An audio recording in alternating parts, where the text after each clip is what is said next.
கோவை மாவட்டம் தேர்வாடம். Super super மாடு வெட்டி விட்டு ஒரு அண்டா ஒரு சேலை வேட்டி சேலை வணக்கம். ஒரு தங்க காசு தேனி ரவி முருகன் இரும்பு கடை மாடியா தம்பி இரும்பு கடை ஆச்சா.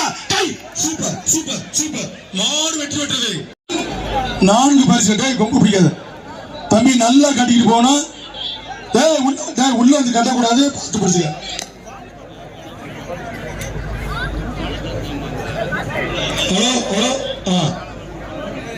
ஒரு கால் பாக்ஸ் தம்பி வெளியே வந்து பின்னால கட்டு. மாடு அவுக்கலடா. மாடு அவுக்கலடா. மாடு அவுக்கல. சரி மாடு வெட்டி என்ன. சூப்பர் சூப்பர் சூப்பர் அருமை அருமை மாடு